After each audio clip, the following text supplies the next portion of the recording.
तुमचं हे शेवटचं चॅप्टर आहे, 7वं चॅप्टर आहे. तर याच्यामध्ये एक्सटिंक्शन बद्दल सांगितलेलं आहे. एक्सटिंक्शन म्हणजे काय, तर प्राण्यांचं किंवा प्लांट्सचं म्हणजे वनस्पती किंवा प्राणी दोघंही नामशेष होणे याला म्हणतात एक्सटिंक्शन. कोणत्या पण कारणाने ते नामशेष होतात, म्हणजे ते पृथ्वीतलावरती राहू नाही शकत. सगळे प्राणी जी आहे त्यांचा जो पूर्ण वंश जो आहे तो वंश नष्ट होतो, तर याला म्हणतात एक्सटिंक्शन. तर एक्सटिंक्शन हा इव्हॉल्युशनचा एकदम इंटिग्रल पार्ट आहे. ओके, तर हे कायम चालू असतं एक्सटिंक्शन पण. डेथ म्हणजे मृत्यू ही जीवनाचं सत्य आहे, हे सगळ्यात मोठं सत्य आहे. मृत्यू हे जीवनाचं सगळ्यात मोठं सत्य आहे. तर एक्सटिंक्शन जे ते उत्क्रांतीचं सत्य आहे. 30 बिलियन स्पेसीज ह्या पृथ्वीतलावरती आहेत. जो जेव्हापासून मल्टीसेल्युलर ऑर्गॅनिझम्स तयार झाले, पहिल्यांदा ज्यावेळेस अनेक पेशीय प्राणी तयार झाले कॅम्ब्रियन एक्सप्लोजनमध्ये, तर 30 मिलियन त्यातले आज अस्तित्वात आहेत. म्हणून 99.99% सगळ्या स्पेसीजमधले जे आहे ते एक तर जे होऊन गेले ते सगळे एक्सटिंक्ट झालेले आहेत. मास एक्सटिंक्शन पण झालेलं आहे किंवा बायोटिक क्रायसिस पण झालेले आहे. त्यामुळे रॅपिड म्हणजे खूप फास्ट असं बायोडायव्हर्सिटी कमी होते. पृथ्वीवरची बायोडायव्हर्सिटी खूप फास्ट कमी होते. हा जो इव्हेंट आहे तो शार्प चेंजेसने झालेला आहे डायव्हर्सिटीमध्ये किंवा अबंडन्समध्ये. तर मल्टीसेल्युलर ऑर्गॅनिझम्स जे आहे याच्यामध्ये ते खूप मोठ्या प्रमाणावरती नष्ट झाले. मास डिस्ट्रक्शन झालं त्यांचं. जेव्हा रेट ऑफ एक्सटिंक्शन वाढतो, रेट ऑफ स्पेसिएशन पेक्षा रेट ऑफ एक्सटिंक्शन ज्यावेळेस वाढतो, तर त्यावेळेस हे डिस्ट्रक्शन घडून येतं. बरेचसे मेजर मास एक्सटिंक्शन झालेले आहेत. 540 मिलियन वर्षापासून आत्तापर्यंत बरेचसे मास एक्सटिंक्शन झालेले आहेत.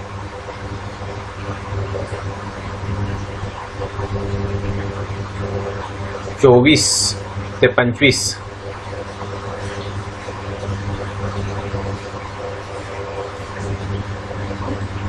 मास एक्सटिंक्शन आतापर्यंत झाले.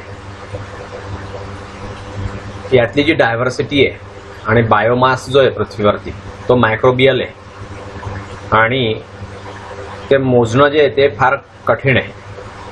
रेकॉर्डेड एक्सटिंक्शनचे जे इव्हेंट्स आहेत ते फक्त आपण पाहू शकतो, तर प्रत्यक्ष एकदम ॲक्युरेट असा मोजता नाही येत. ते बायोलॉजिकली कॉम्प्लेक्स कॉम्पोनंट जे आहेत बायोस्पिअरचे, टोटल डायव्हर्सिटी आणि अबंडन्स ऑफ लाईफ जे ते पूर्णपणे या पृथ्वीवरती पसरलेलं आहे. तर एक्सटिंक्शन जे ते अनइव्हन रेटमध्ये होतं.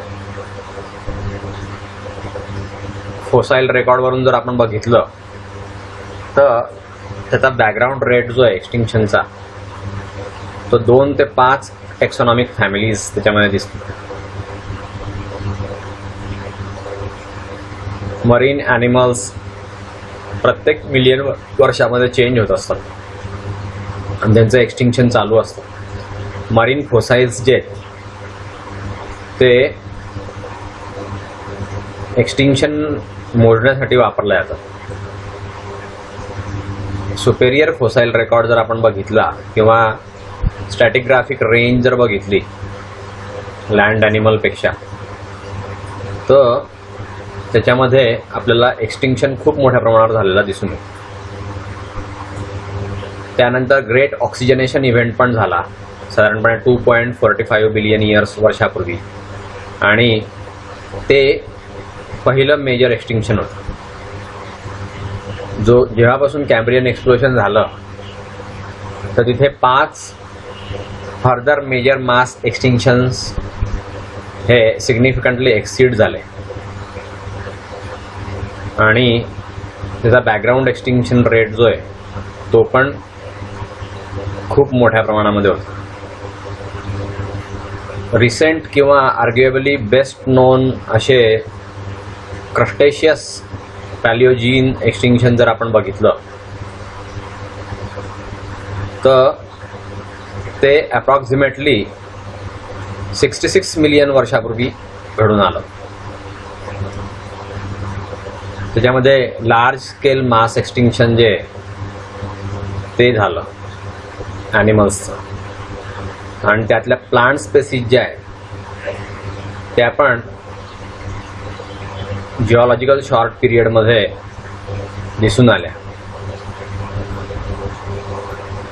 5 मेजर मास एक्सटिंक्शनमध्ये बरेचसे मायनर वन्स पण झाले आणि ऑनगोईंग मास एक्सटिंक्शन जे ते ह्युमन ॲक्टिव्हिटीमुळे होत आहे. याला 6th एक्सटिंक्शन आपण म्हणू शकतो. मास एक्सटिंक्शन जे मेनली फॅनरोझोइक फेनॉमेना आहे. त्याच्यामध्ये एक्सटिंक्शन रेट जे ते पहिल्यांदा कमी असतात. लार्ज कॉम्प्लेक्स ऑर्गॅनिझम जोपर्यंत येत नाही त्याच्या आधी ते एक्सटिंक्शनचा रेट कमी असतो. नाव मास एक्सटिंक्शन कशामुळे होतं, त्याचे काय कारण आहेत, तर हा वादाचा विषय आहे की मास एक्सटिंक्शन कशामुळे होतं. इन जनरल जर बघितलं तर मोठे जे एक्सटिंक्शन्स आहेत म्हणजे नामशेष होण्याची प्रक्रिया त्याला म्हणतात एक्सटिंक्शन. तर हे जेव्हा बायोस्फिअर लॉंग टर्म स्ट्रेसमध्ये होता किंवा असतो तर त्याच्यामध्ये शॉर्ट टर्म शॉक बसतो. स्ट्रेस म्हणजे काय, ज्यावेळेस काही पाण्याचं खूप दुर्भिक्ष असतं किंवा ज्यावेळेस वातावरण खूप खराब झालेलं असतं तर त्याला म्हणतात biosphere stress. Long term stress आहे तर त्याच्यामध्ये शॉर्ट टर्म शॉक बसतो. अंडरलाईन मेकॅनिझम जे आहेत ते त्याच्यामध्ये पुढे येतात. त्याच्या कोरिलेशनमध्ये एक्सटिंक्शनच्या ते पुढे येतात आणि डायव्हर्सिटी जी आहे ती मोठी होते. हाय डायव्हर्सिटी जी आहे तर ते परसिस्टंट इन्क्रीज होतं. त्याच्यामध्ये एक्सटिंक्शन रेटमध्ये खूप परसिस्टंट इन्क्रीज होतं आणि लो डायव्हर्सिटी जी आहे त्याच्यामध्ये परसिस्टंट इन्क्रीज होतं ओरिजिनेशन रेटमध्ये. हे प्रिझ्युमेबली इकॉलॉजिकली कंट्रोल्ड असतं.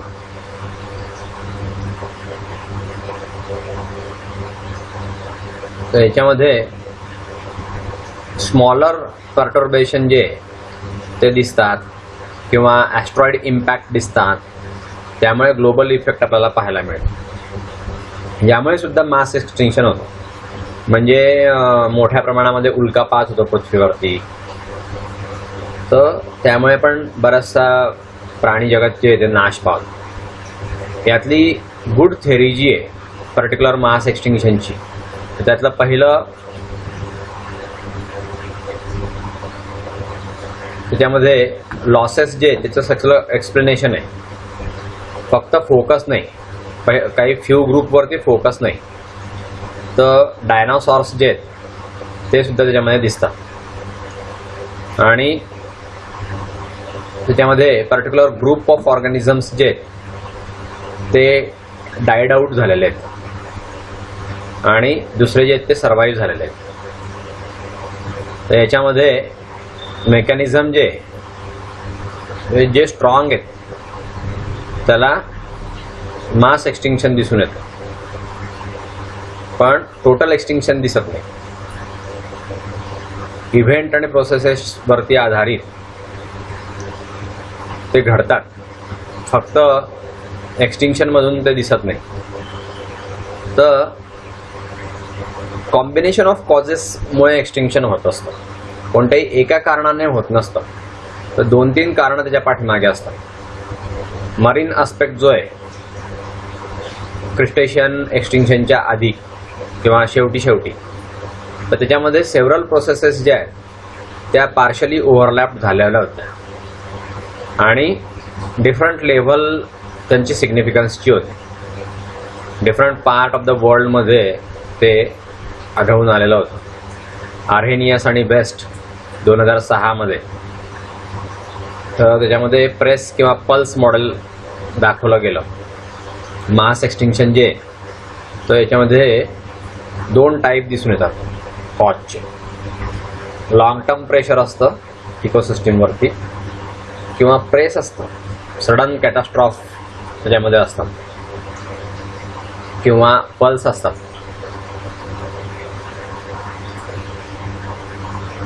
पिरियड ऑफ प्रेशरमध्ये. तर स्टॅटिस्टिकल अनालिसिस त्यामध्ये दिसून येतं मरीन एक्सटिंक्शनचं. फेनरोझोइक जे ते जास्त लांबही नसतात, त्याच्यावरती लॉंग टर्म प्रेशर पण नसतं किंवा कॅटास्ट्रॉफ पण नसतं. तर सिग्निफिकंट इन्क्रीज त्याच्यावरती दिसून येतं एक्सटिंक्शन रेटमध्ये. आणि त्यातले जे खालीलप्रमाणे मोस्ट कॉमनली सजेस्टेड कॉजेस त्यात दिसतात मास एक्सटिंक्शनचे.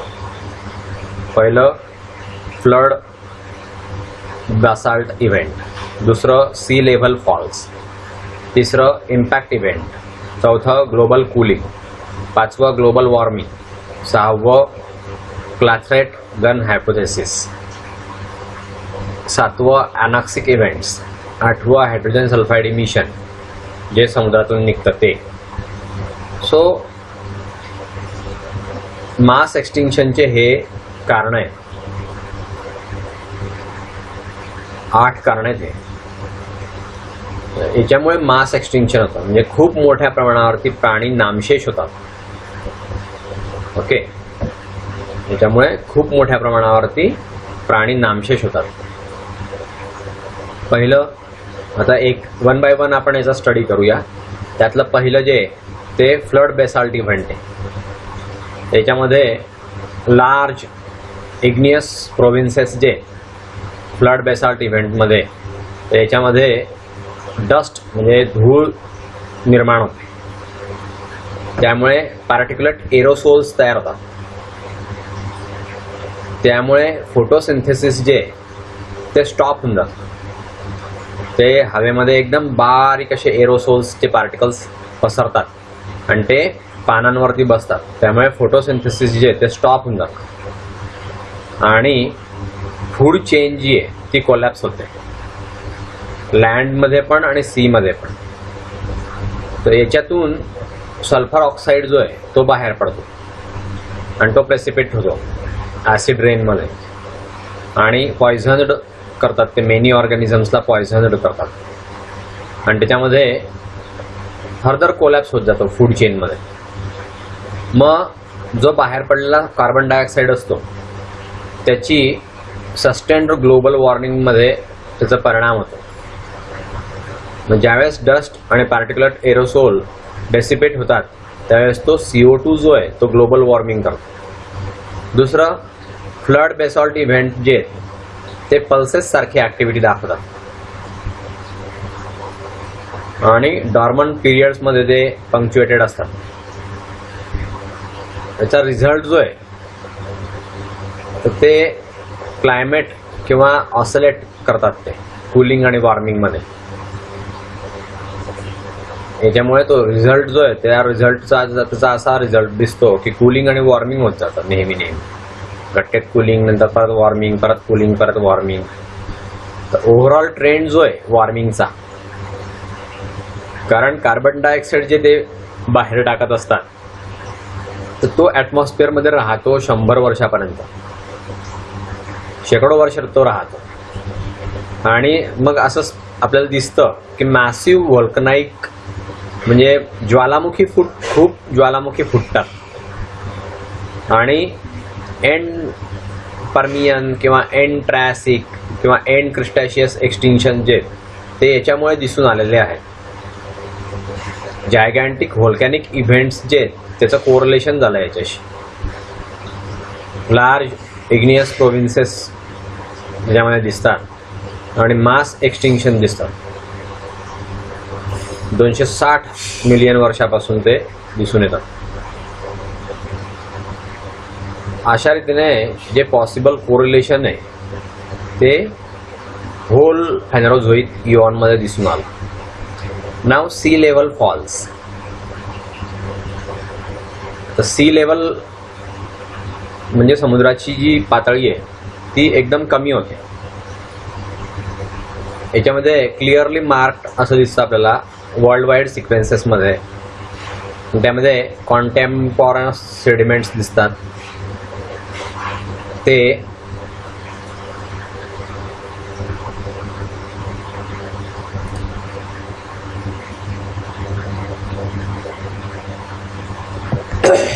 ते पूर्ण सी बेड जे त्याच्यावरती दिसायला लागतात, वरती येतात ते समुद्राची लेवल खाली गेल्यामुळे. टायडल झोन जो आहे बीचचा तिथे ड्राय लँड तयार होते आणि दगड किंवा रिलेव्हंट एरियाज जे आहेत तिथले ते जिओलॉजिकल प्रोसेसमध्ये ओरोजेनी वगैरेमध्ये ते आपल्याला आढळून येतात. सी लेवल फॉल होते म्हणजे खूप मोठ्या प्रमाणात समुद्राची पातळी खाली जाते आणि कॉन्टिनेंटल शेल्फपर्यंत एरिया जो आहे तो मोकळा होऊन जातो. मोस्ट प्रोडक्टिव्ह पार्ट जो आहे ओशनचा तो सगळा ओपन होऊन जातो. मरीन मास एक्सटिंक्शन त्यामुळे होतं, कारण पाणी नष्ट झाल्यामुळे तिथल्या ज्या सगळ्या समुद्री प्लांट जे असतात, समुद्री वनस्पती ज्या असतात त्या सगळ्या ओपन होऊन जातात आणि तिथले प्राणी सगळे ओपन होऊन जातात. खोल समुद्रामध्ये एकदम अंधाऱ्या जागेमध्ये समुद्राच्या तळाशी काहीही नसतं. जे असतं तर ज्या ठिकाणी सूर्यप्रकाश जात असतो पाण्यामध्ये त्या ठिकाणीच फक्त जास्त समुद्री लाईफ असतं. तर ते सगळं ओपन झाल्यामुळे ते सगळं नष्ट होऊन जातं आणि वेदर पॅटर्न्स जे आहेत ते असं एक्सटिंक्शन करण्यासाठी कारणीभूत असतात. सी लेवल फॉल झाल्यामुळे दुसऱ्या इव्हेंट्समुळे सस्टेनेबल ग्लोबल कूलिंग होतं किंवा सिंकिंग होतं माइल्ड ओशन रिजेसचं. सी लेवल फॉल्स होतात त्या मॉइस्ट मोस्ट मास एक्सटिंक्शन जे सी लेवल फॉल्स ते याच्याशी संबंधित असतात. जे बिग 5 आहे त्यातलं एंड ऑर्डोव्हिसियन किंवा late Devonian, end Permian, end Triassic आणि एंड क्रिटेशियस एक्सटिंक्शन जे ते अशा पद्धतीने झालेले आहेत. सी लेवल जी आहे त्याच्यामध्ये चेंजेस होतात आणि ओशन एन्व्हायरमेंट्स जे सी लेवलशी रिलेटेड आहे त्याच्यावरती खूप मोठा ड्रायव्हिंग इन्फ्लुएन्स दिसतो रेट ऑफ एक्सटिंक्शनचा. आणि त्यावरून कंपोजिशन ऑफ लाईफ जे समुद्रामधलं ते सगळं डिस्टर्ब होऊन जातं. त्याच्यावरून समुद्री लाईफ पुढचं कसं राहील हे सुद्धा ठरतं. नाव इम्पॅक्ट इव्हेंट्स. इम्पॅक्ट इव्हेंट कसे आहेत तर सफिशियंटली लार्ज इम्पॅक्ट असतो, तो खूप मोठा असतो इव्हेंट. ॲस्ट्रॉइड जे आहेत म्हणजे उल्कापात होतात किंवा धूमकेतू आहे तो धूमकेतू पृथ्वीला टक्कर मारतो, त्यामुळे फूड चेन जी आहे ती कोलॅप्स होते, लँडवरती सुद्धा आणि सीवरती सुद्धा. त्याच्यामुळे खूप मोठ्या प्रमाणामध्ये धूळ उडते आणि पार्टिक्युलेट एरोसोल्स तयार होतात, त्यामुळे फोटोसिंथेसिस स्टॉप होतं. असे जे इम्पॅक्ट असतात ते जर समजा सल्फर असलेल्या दगडावर झाले तर त्याच्यापासून सल्फर ऑक्साईड हवेमध्ये पसरतं आणि त्याच्यामुळे पॉयझनस ॲसिड रेन जो आहे तो पडतो. म्हणजे पावसाचं पाणी जे पडतं ते ॲसिडिक पाणी असतं आणि त्याच्यामध्ये अजून फूड चेन जी आहे ती नष्ट होते. असे जे इम्पॅक्ट होतात म्हणजे अशा ज्या घटना घडतात किंवा दुर्घटना घडतात, धूमकेतूची टक्कर किंवा उल्कापात, अशा ज्या घटना घडतात त्यामुळे मोठ्या मोठ्या सुनामी येतात, ग्लोबल फॉरेस्ट फायर त्याच्यामध्ये लागतात, म्हणजे पूर्ण जगामध्ये जंगलामध्ये आग लागते. पॅलेंटॉलॉजिस्ट जे ते आता असे सहमत झालेले आहेत की ॲस्ट्रॉइड जो आहे तो सुद्धा पृथ्वीला साधारणपणे 66 मिलियन इयर वर्षापूर्वी टक्कर मारली होती. पण त्याच्यामध्ये ऑनगोईंग एक वाद आहे की इम्पॅक्ट हाच पूर्णपणे क्रिस्टॅशियस आणि पॅलिओजिन एक्सटिंक्शनचा पार्ट होता का, म्हणजे तेवढ्या धडकेनेच पूर्ण एक्सटिंक्शन घडलं का अजून काही कारणं होते, याच्यावर मात्र अजून वाद आहे. नाव ग्लोबल कूलिंग, याच्यामध्ये सस्टेन्ड आणि सिग्निफिकंट ग्लोबल कूलिंग जे ते मेनी पोलर आणि टेम्परेट स्पेसिसला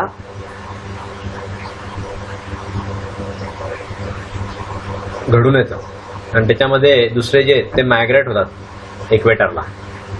त्यामध्ये एरिया जो आहे अवेलेबल तो ट्रॉपिकल स्पेसिसमध्ये असतो आणि त्यामध्ये पृथ्वीचा क्लायमेट जो आहे ते जास्त एरिड असतं. ऑन अन ॲव्हरेज मेनली त्याच्यामध्ये लॉकिंग अप असतं. नंतर बरेचसे प्लॅनेट्स जे ते वॉटरमधले येतात, आईस आणि स्नोमध्ये दिसतात आणि त्यामध्ये ग्लेसिएशन सायकल्स जे करंट आईस एजमध्ये ते माइल्ड इम्पॅक्ट दाखवतात बायोडायव्हर्सिटीवरती. तर त्यामध्ये एक्सटिंक्शन हे खूप कमी असतं सिग्निफिकंट कूलिंगच्या दृष्टीने आणि ते सफिशियंट नसतं. ऑन इट्स ओन ते सफिशियंट नसतं, मास एक्सटिंक्शन त्यामध्ये दिसत नाही. तर असं सजेस्टेड आहे की ग्लोबल कूलिंग जे ते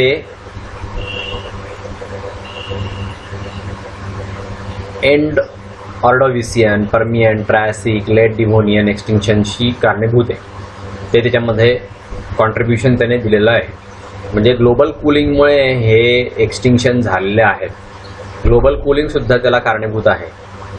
तर सस्टेनेबल ग्लोबल कूलिंग जे आहे ते टेम्पररी क्लायमेट इफेक्ट्स त्याच्यामध्ये दाखवतात, फ्लड बेसॉल्ट इव्हेंट पण दाखवतात किंवा इम्पॅक्ट पण दाखवतात. म्हणजे अनेक कारणांनी ते एक्सटिंक्शन होत असतं, एकाच कारणांनी होत असतं. ना ग्लोबल वॉर्मिंग आपण पाहू आता. ग्लोबल वॉर्मिंग जे तर याचा अपोजिट इफेक्ट असतो. त्यामुळे अवेलेबल जेवढा एरिया आहे तो वाढतो ट्रॉपिकल स्पेसिससाठी. टेम्परेट स्पेसिस ज्या आहेत त्या मरतात किंवा त्यांना मायग्रेट व्हावं लागतं. ध्रुवीय प्रदेशामध्ये त्यांना मायग्रेट व्हावं लागतं. सिव्हिअर एक्सटिंक्शन होतात पोलर स्पेसिसचे. त्यामुळे अर्थचं क्लायमेट जे ते ओलं होतं. ॲव्हरेज मेनली मेल्टिंग आईस जो आहे तो त्याच्यामध्ये दिसून येतो, स्नो दिसतो. त्यामुळे पाण्याची पातळी खूप वाढते. ॲनॉक्सिक इव्हेंट्स पण घडतात समुद्रामध्ये. ग्लोबल वॉर्मिंग जे ते मास एक्सटिंक्शनचं एक कारण आहे. बरेचसे आताच्या काळात जे स्टडी झालेले आहेत त्यामध्ये असं म्हटलं गेलं आहे की ग्लोबल एक्सटिंक्शनचं कारण मास एक्सटिंक्शनचं कारण ग्लोबल वॉर्मिंग पण आहे. मोस्ट ड्रॅमॅटिक एक्झाम्पल दिसतात सस्टेन्ड वॉर्मिंगचे. तर पॅलिओसीन इओसीन पिरियड जो आहे तो त्याच्यामध्ये दिसतो. थर्मल मॅक्झिमम ते पण त्यामध्ये दिसतात.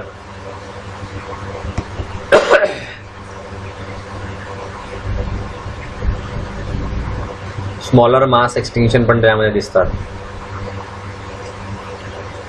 असं सजेस्ट केलं गेलेलं आहे की ट्रायसिक ज्युरासिक एक्सटिंक्शन इव्हेंट्स जे त्याच्यामध्ये 20% जे सगळ्या मरीन फॅमिलीजमध्ये ते एक्सटिंक्ट झालेले आहेत. Further mower Permian Triassic extinction event जे ते पण त्याच्यामध्ये दिसतात आणि ते पण वॉर्मिंगमध्ये असतात. नाव क्लाथरेट गन हायपोथेसिस हा एक त्याने तर्क मांडलेला आहे. क्लॅथरेट हे कंपोजिट्स आहेत. त्यामध्ये एका सबस्टन्सचं लॅटिस जे त्याच्यामुळे एक केज दिसते, दुसऱ्याच्या आजूबाजूला एक केज तयार होते, पिंजरा. मिथेन क्लॅथरेट जे त्यामध्ये वॉटर मॉलिक्युल्स असतात आणि ते केज जी तयार होते त्याच्यामध्ये कॉन्टिनेंटल शेल्स असतात. हे क्लॅथरेट्स जे आहेत ते एकदम जोरामध्ये ब्रेकअप होतात आणि ते मिथेन सोडतात. जर टेम्परेचर वाढलं एकदम क्विकली किंवा प्रेशर वाढलं त्याच्यावरचं, ते ड्रॉप्स तर एकदम कमी होतात.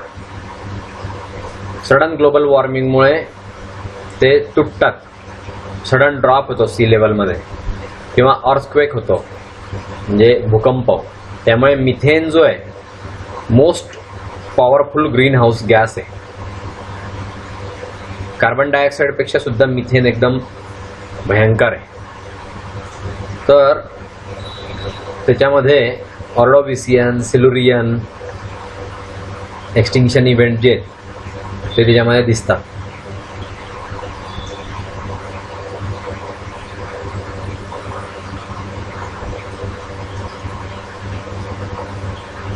$450 ते $440 मिलियन वर्षापूर्वी ऑर्डोविसियन सिल्युरियन ट्रान्झिशन दिसून आलं. 2 इव्हेंट असे एकत्र घडले की त्यामुळे 27% फॅमिलीज नष्ट झाल्या, 57% जनरा नष्ट झाल्या आणि 60 ते 70% स्पेसीज नष्ट झाल्या. बऱ्याचशा सायंटिस्टने सेकंड लार्जेस्ट 5 मेजर एक्सटिंक्शनमधलं सेकंड लार्जेस्ट एक्सटिंक्शन या ऑर्डोविसियन एक्सटिंक्शनला सांगितलेलं आहे. अर्थच्या हिस्ट्रीमध्ये पर्सेंटेज ऑफ जनरेटर बघितला आपण तर खूप मोठ्या प्रमाणामध्ये नामशेष झाल्या. दुसरं लेट डिव्होनियन एक्सटिंक्शन, याच्यामध्ये 375 ते 360 वर्षापूर्वी डिव्होनियन कार्बोनिफेरस ट्रान्झिशनमध्ये फ्रास्नियन एज जर आपण बघितलं लेटर पार्टमध्ये डिव्होनियन पिरियडच्या, तर त्याच्यात प्रोलॉंगड सिरीज दिसते एक्सटिंक्शनची. आणि त्या साधारणपणे 9% ज्या आहेत सगळ्या फॅमिलीजच्या, 19% ज्या आहेत सगळ्या फॅमिलीजच्या त्या त्याच्यामध्ये दिसतात. 50% सगळ्या जनरा ज्या आहेत त्या लॉस होतात आणि 70% सगळ्या स्पेसीजमध्ये त्या पण त्यामध्ये लॉस झाल्या. हा जो एक्सटिंक्शन इव्हेंट होता 20 मिलियन वर्षापर्यंत चालला. त्याच्यात असे पुरावे आहेत की सिरीज ऑफ एक्सटिंक्शन पल्सेस या पिरियडमध्ये दिसून आल्या. म्हणजे मध्ये मध्ये एक्सटिंक्शन खूप झालं, परत काही दिवस थांबलं, परत खूप एक्सटिंक्शन झालं, असं. That is a pulse. तर पर्मियन किंवा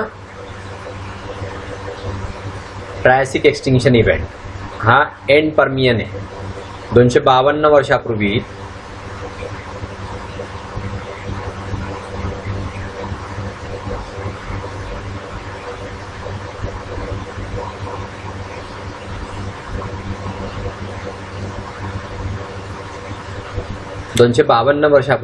पर्मियन ट्रायसिक ट्रान्झिशन घडून आलं.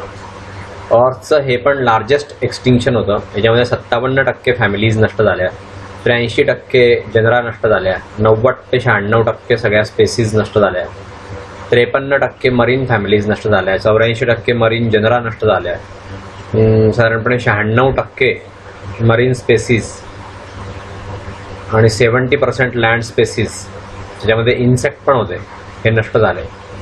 हायली सक्सेसफुल मरीन आर्थ्रोपोड जो आहे ट्रायलोबाइट, तो पण एक्सटिंक्ट झाला. असे पुरावे आहेत की प्लांट्स हे बरेचसे क्लिअर नव्हते किंवा कमी होते, पण नवीन टेक्सा जे आहेत ते डॉमिनंट झाले एक्सटिंक्शनच्या नंतर. ग्रेट डाईंग दिसून आलं, एनॉर्मस इव्होल्युशनरी सिग्निफिकन्स दिसला लँडवरती. त्यामध्ये प्रायमसी ऑफ मॅमल्स सारखे रेप्टाईल्स पण दिसले. वर्टेब्रेटची रिकव्हरी झाली 30 मिलियन वर्षापूर्वी. वॅकंट निचेस ज्या होत्या त्या तयार झाल्या. आर्केसॉर्सला अपॉर्च्युनिटी होती, तर तो असेंडंट होता. आणि सीजमध्ये पर्सेंटेज ऑफ ॲनिमल्स जे आहेत ते सेसाईल ड्रॉप झाले, ते 67% ते 50% ड्रॉप झाले. होल लेट पर्मियन जे ते त्याच्यामध्ये दिसून आलं. डिफिकल्ट टाइम होता हा लिस्ट मरीन लाईफमध्ये आणि ग्रेट डाईंग होतं त्याच्यामध्ये. नाव ट्रायसिक ज्युरासिक एक्सटिंक्शन इव्हेंट तर एंड ट्रायसिकमध्ये होतं. 201.3 मिलियन वर्षापूर्वी हे एक्सटिंक्शन दिसून आला.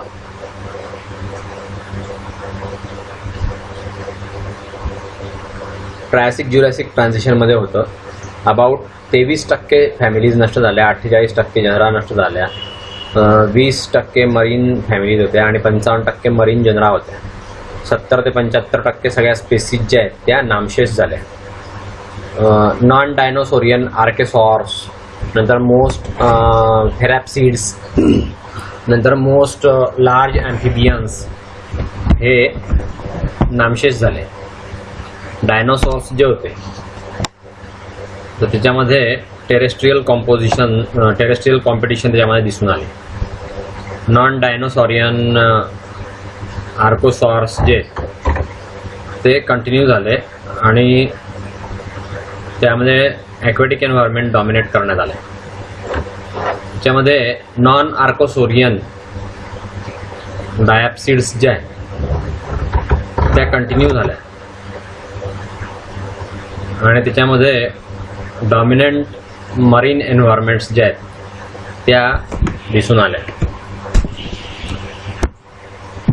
त्याच्यामध्ये टेम्नोस्पॉन्डल लिनिएज जे लार्ज ॲम्फिबियन्सचं ते सुद्धा सर्वाईव्ह झालं. क्रस्टेशियस पिरियडमध्ये ऑस्ट्रेलियामध्ये हे दिसून येतं. नाव क्रिटॅशियस पॅलॅजीन एक्सटिंक्शन जे क्रस्टेशियस KPG एक्सटिंक्शन किंवा फॉर्मरली KT एक्सटिंक्शन हे 5वं आहे. क्रस्टेशियस पॅलिओजीन एक्सटिंक्शन 66 मिलियन वर्षापूर्वी क्रस्टेशियस म्हणजे मास्टिशियन किंवा पॅलिओजीन म्हणजे डेनियन ट्रान्झिशन इंटरवल दिसून आला. तर हा जो इव्हेंट आहे याला क्रस्टेशियस टर्शरी किंवा KT एक्सटिंक्शन किंवा KT बाउंड्री म्हणतात. याला क्रस्टेशियस पॅलिओजीन किंवा KPG एक्सटिंक्शन असं म्हणतात. साधारणपणे 17% सगळ्या फॅमिलीमध्ये, 50% सगळ्या जनरामध्ये आणि 75% सगळ्या स्पेसीजमध्ये हे एक्सटिंक्ट झाले. या समुद्रामध्ये अमोनाइट्स, प्लेसिओसॉर्स आणि मोसासॉर्स डिसॅपियर झाले आणि पर्सेंटेज जे सेसाईल ॲनिमल्सचं ते रिड्यूस झालं. साधारणपणे 33%. नॉन एव्हियन डायनोसॉर्स जे ते एक्सटिंक्ट झाले त्या पिरियडमध्ये. तर बाउंड्री इव्हेंट जे ते सिव्हिअर होते. सिग्निफिकंट अमाऊंट ऑफ व्हेरिएबिलिटी त्याच्यामध्ये होती आणि डिफरंट क्लाड्स जे नंतर मॅमल्स, बर्ड्स, नंतर त्याच्यापासून पुढे जाणारे ॲनिमल्स, थेरोपॉड डायनोसॉर्स हे त्यापासून निघाले. मॅमल्स, बर्ड्स याच्यामध्ये डॉमिनंट लार्ज लँड ॲनिमल म्हणून ते पुढे आले. पॉप्युलरायझेशन ह्या 5 इव्हेंट्स जर आपण केलं तर डेफिनेट लाईन ऑफ सेपरेटिंग त्यामध्ये काही दिसत नाही. दुसऱ्या एक्सटिंक्शनपासून सेपरेट अशी लाईन काही दिसत नाही. डिफरंट मेथड जर आपण बघितल्या त्यामध्ये एक्सटिंक्शनचा जो इम्पॅक्ट आहे तो जर कॅल्क्युलेट केला तर दुसरे इव्हेंट्स हे फीचर करतात टॉप 5 मध्ये. रिसर्च जर कंप्लीट केला सेमिनल 1982 मध्ये तर पेपरने असं कन्क्लुजन दिलेलं आहे की 6th मास एक्सटिंक्शन इव्हेंट जो आहे तो चालू आहे. होलोसीन एक्सटिंक्शन याला म्हणतात. तर हे होलोसीन एक्सटिंक्शन काय आहे ते आपण पाहू. तर ऑनगोईंग एक्सटिंक्शन इव्हेंट आहे हा. करंटली आत्ता हे एक्सटिंक्शन होत आहे साधारणपणे 1000 वेळेस हे एक्सटिंक्शन झालं. बॅकग्राऊंड एक्सटिंक्शन रेट जो आहे तो 1900 पासून चालू आहे. हे जे मास एक्सटिंक्शन आहे ह्युमन ॲक्टिव्हिटीमुळे होत आहे. 2019 मध्ये ग्लोबल बायोडायव्हर्सिटी असेसमेंट केली गेली IPBES ने. त्यांनी असं दाखवलंय साधारणपणे 8 मिलियन स्पेसीज पैकी 1 मिलियन प्लांट आणि ॲनिमल स्पेसीज ज्या आहेत त्या नामशेष होण्याच्या मार्गावर आहे, धोक्याच्या पातळीच्या वरती चालल्या गेलेल्या आहेत. लक्षात आलं का? 8 मिलियन स्पेसीस पैकी 1 मिलियन प्लांट आणि ॲनिमल्स हे नामशेष होण्याच्या मार्गावरती आहे. मोर रिसेंट रिसर्चेस जर बघितले तर त्याच्यामध्ये असं दाखवलंय की एंड ऑफ कॅप्टॅनियन एक्सटिंक्शन जे ते सेपरेट एक्सटिंक्शन इव्हेंट दाखवतो पर्मियन ट्रायसिक एक्सटिंक्शनपेक्षा. म्हणून हा आत्तापर्यंतचा झालेल्या 5 एक्सटिंक्शनपेक्षा सगळ्यात मोठा एक्सटिंक्शन होण्याचा इव्हेंट होणार आहे. इव्हेंट हे म्हणणं चुकीचं आहे, पण हे दुर्दैव आहे की इतके सगळे प्राणी आणि वनस्पती नाश होत आहेत, नामशेष होत आहेत हल्लीच्या काळामध्ये, आणि हे ह्युमन ॲक्टिव्हिटीमुळे होत आहे. नाव KT एक्सटिंक्शन. KT एक्सटिंक्शन याला क्रिटॅशियस टर्शरी एक्सटिंक्शन असं पण म्हणतात. याला KPG म्हणजे क्रिटॅशियस पॅलॉजिन एक्सटिंक्शन असंही म्हणतात. ग्लोबल एक्सटिंक्शन इव्हेंट हा साधारणपणे 80% स्पेसीज ॲनिमलच्या नष्ट जातात. बाउंड्री क्रुस्टेशियस आणि पॅलिओजिन याच्यामध्ये फार कमी बाउंड्री आहे. 66 मिलियन इयर वर्षापूर्वी हे दिसून आलं. तर याच्यामध्ये मेनी लाईन्स ज्या आहेत त्या इलिमिनेट झाल्या ॲनिमल्सच्या. तर ते इम्पॉर्टंट एलिमेंट आहे मेसोझोइक एराचं. 252.2 मिलियन ते 66 मिलियन वर्षापूर्वी हे घडून आलं. सगळे जे डायनोसॉर्स आहेत आणि बरेचसे मरीन इन्व्हर्टिब्रेट्स जे ते याच्यामध्ये आले. तर हा जो इव्हेंट आहे हा त्याचं नेम जे जर्मन वर्ड क्रेडी म्हणजे चॉक आणि टर्शरी ट्रॅडिशनली वापरला गेला हा पिरियड दाखवण्यासाठी. पॅलिओजिन आणि निओजिन पिरियड्स जे KT एक्सटिंक्शन रँक्स झाला. 3rd सिव्हिअरिटी आहे ही. 5 मेजर एक्सटिंक्शनपैकी ही 3rd सिव्हिअरिटी आहे. तिसरा सगळ्यात मोठा एक्सटिंक्शनचा इव्हेंट. तर स्पॅन ऑफ जिओलॉजिकल टाईममध्ये होता हा. ऑर्केसॉर्सच्या लाईन, नंतर रेप्टाईल्सचे ग्रुप, त्याच्यामध्ये डायनोसॉर्स होते, बर्ड्स होते, क्रोकोडायलियन होते, ते सर्व्हाइव्ह झाले या एक्सटिंक्शनमधून. आणि त्याचे लिनिएज जे आहेत त्यापासून मॉडर्न बर्ड तयार झाले आणि क्रोकोडाईल्स तयार झाले. प्लॅन्क्टॉनिक मरीन फ्लोरा आणि फौना जे त्यापैकी साधारणपणे 13% क्रोकोडायलर 4 आणि प्लॅन्क्टॉनिक फोरॅमिनिफेरल जनरा जे आहेत ते दिसून आले जिवंत. काही फ्री स्विमिंग मॉलुस्क, नंतर अमोनॉइड्स, बेलेमनॉइड्स हे एक्सटिंक्ट झाले. दुसरे जे मरीन इन्व्हर्टिब्रेट्स होते ते लार्ज फोरॅमिनिफर्स किंवा आर्बिटॉइड्स त्यात दिसले आणि हर्मॅटायपिक कोरल्स त्यात दिसले. साधारणपणे 1/5 जे जनरा त्यामध्ये नष्ट झाल्या. रुडिस्ट बायव्हॉल्स हे सुद्धा त्यात नष्ट झाले. बायव्हॉल्स हे रिक्लायनिंग लाईफ हॅबिट होती त्यांची. एक्झोगायरा, ग्रॅफिया या प्रकारचे ॲनिमल्स.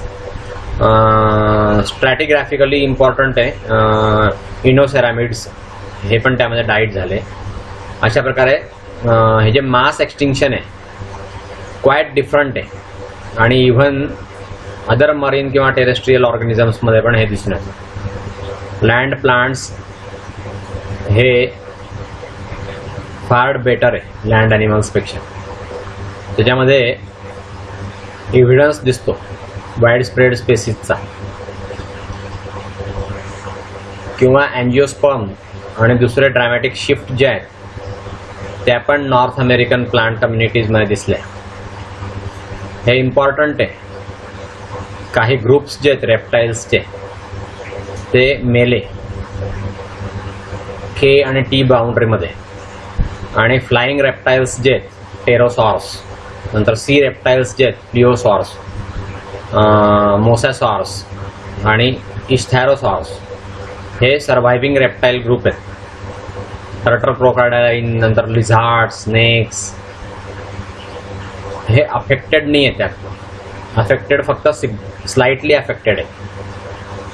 त्याचा इफेक्ट ॲम्फिबियन्सवरती, मॅमल्सवरती हा पण कमी होता. त्याचे जे पॅटर्न्स आहेत ते ऑड दिसतात. एन्व्हायरमेंटली सेन्सिटिव्ह ते कसे आहेत आणि हॅबिटॅट रेस्ट्रिक्टेड बऱ्याचशा ग्रुपवरती ते आजही आपल्याला दिसून येतात. सो याच्यामध्ये बरेचसे हायपोथेसिस आहेत.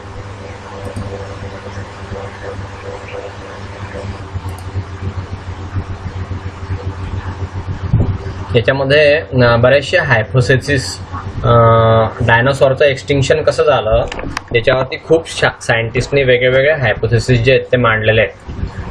त्यातले काही जे आहेत ते खूप चांगले सिद्ध झालेले आहेत आणि त्याचा पुढच्या पिढीतल्या सायंटिस्टनी विचार केलेला आहे. सिरियसली ते खरे मानले गेलेले आहेत. याच्यामध्ये डायनोसॉर्स नामशेष कसे झाले तर हे कोडं होतं. पॅलेंटॉलॉजिस्टला, जिओलॉजिस्टला आणि बायोलॉजिस्टला हे एक कोडं होतं की बुवा डायनोसॉर नामशेष कसे झाले आणि ते पृथ्वीवरून गायब कसे काय झाले, तर हे एक कोडं होतं. तर त्याचे जे काही कारणं आहेत ते कारणं सायंटिस्टने जे सांगितले तर त्याच्यामध्ये एक कारण होतं की बुवा त्या काळामध्ये खूप मोठ्या प्रमाणामध्ये उष्णतेची लाट आली होती. त्या उष्णतेच्या लाटामुळे प्राणी जे आहेत त्यांच्यामध्ये स्टरिलिटी आली आणि त्या स्टरिलिटीमुळे त्यांचे पुढे प्राणी तयार झाले नाही आणि जे होते ते मेले आणि ते एक्सटिंक्ट झाले, नामशेष झाले. काही म्हणतात की तिथे फ्रीझिंग कोल्ड होते, एकदम पूर्ण बर्फ गोठवून टाकणारं किंवा रक्त गोठवून टाकणारी थंडी होती. त्यामुळे अंडी खाणारे जे मॅमल्स आहेत ते वाढायला लागले. नंतर एक्सरे होते, त्या सुपरनोव्हामधून जे एक्सप्लोड होत होतं तर त्यावेळेस तिथे एक्सरे होते. तर 1980च्या पूर्वी तिथे बरंचसं अटेन्शन दिलं गेलं. त्याला ॲस्ट्रॉइड थेअरी असं म्हणतात. तर ती अमेरिकन सायंटिस्टने काढलेली आहे. वॉल्टर अल्बर्ट्स आणि लुईज अल्वारेझ यांनी ती थेअरी काढलेली आहे. ही थेअरी असं म्हणते की त्याच्यामध्ये बोलाइड होतं, मिटिओराइट आहे किंवा कॉमेट आहे, तर याचा इम्पॅक्ट जो आहे तो ट्रिगर्ड होतो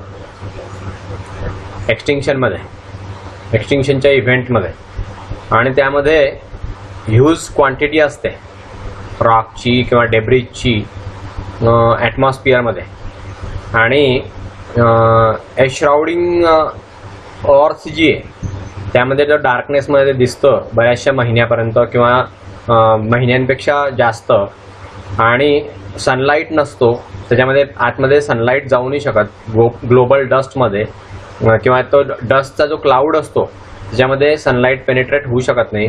त्यामुळे फोटोसिंथेसिस बंद होतं आणि त्यामुळे ग्रीन प्लांट्स जे आहेत ते मरतात आणि फूड चेन जी आहे ती डिस्रप्ट होते, तुटते, फूड चेन तुटते. याच्यात असे बरेचसे इव्हिडन्स आहेत, दगडांचे रेकॉर्ड आहेत. त्यामुळे ह्या हायपोथेसिसला जे आहे तो सपोर्ट मिळतो.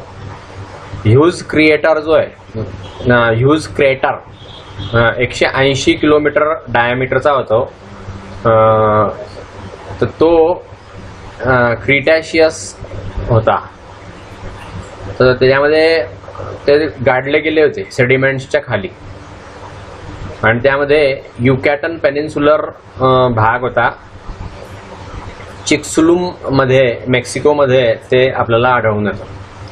सेकंड स्मॉलर क्रेटर जे ते चिक्सुलममध्ये साधारणपणे 2000 ते 5000 वर्षापूर्वी होतं. ते बॉल्टसने युक्रेनमध्ये 2002 मध्ये डिस्कवर केलं. त्याचा जो एक्झिस्टन्स आहे तर त्यामध्ये पॉसिबिलिटी असते केटी एक्सटिंक्शन हे रिझल्ट आहे, मल्टिपल बोलाइड इम्पॅक्टचं ते रिझल्ट आहे. त्यामध्ये टेक्टाइट्स जे आहेत ते फ्रॅक्चर्ड आहे. त्यामध्ये सँड ग्रेन्स दिसतात, त्यामध्ये मेटेरिओराइट्सचे कॅरेक्टर्स दिसतात, इम्पॅक्ट्स दिसतात आणि रेअर अर्थ एलिमेंट त्याच्यामध्ये दिसतात. इरिडियम हे कॉमन आहे, ऑर्थच्या मॅन्टलमध्ये कॉमन असतं. हे ते एक्स्ट्रा टेरेस्ट्रियल रॉक्समध्ये दिसतं आणि त्याच्यामध्ये जे डिपॉझिट्स आहेत एक्सटिंक्शनमध्ये तर त्याच्यामध्ये इव्हिडन्स आहे. स्पेक्टॅक्युलर साईड इफेक्ट्स त्याच्यामध्ये दिसतात. बोलाइड इम्पॅक्ट दिसतो, एनॉर्मस सुनामी दिसतात त्याच्यामध्ये. ते वॉशड अप होतात.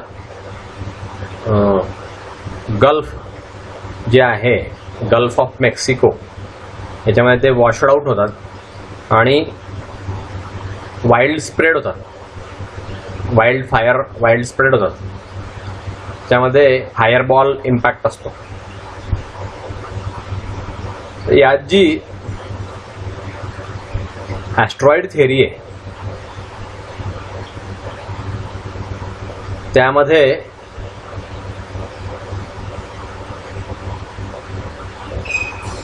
स्केप्टिसिझम जे पॅलेंटॉलॉजिस्टमध्ये ते सापडतं.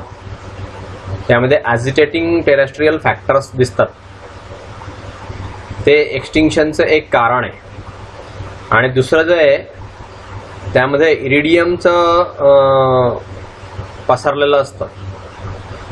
स्मॉलर ऑब्जेक्टपासून तो इम्पॅक्ट जो आहे तो पसरतो. त्याचं एक्झाम्पल आहे कॉमेट. कॉमेटची म्हणजे धूमकेतूची जर धडक झाली तर त्यातून ते इरिडियम पसरतं. तर आउटपोरिंग होतो. लाव्हा जो आहे तो लाव्हा बाहेर वाहतो. त्याला डेक्कन ट्रॅप्स असं म्हणतात. ते इंडियामध्ये पण आहे. लेटेस्ट क्रिटॅशियसमध्ये काही पॅलेंटॉलॉजिस्ट जे आहेत त्यांनी CO2 जो आहे तो ह्या फ्लोची पाहिलेला आहे. ग्लोबल ग्रीन हाऊस इफेक्ट पाहिलेला आहे आणि त्यामुळे पृथ्वी जी आहे ती खूप गरम झाली. दुसरे जे नोट्स आहेत त्याच्यामध्ये टेक्टॉनिक प्लेट मुवमेंट्स त्यामध्ये आढळून आल्या. मेजर रिअरेंजमेंट जी आहे वर्ल्डची लँड मासेसमध्ये ती आढळून आली. आणि ड्युरिंग लॅटर पार्ट म्हणजे त्याच्या लॅटर पार्टमध्ये क्रस्टेशियसच्या क्लायमॅटिक चेंजेस दिसून आले.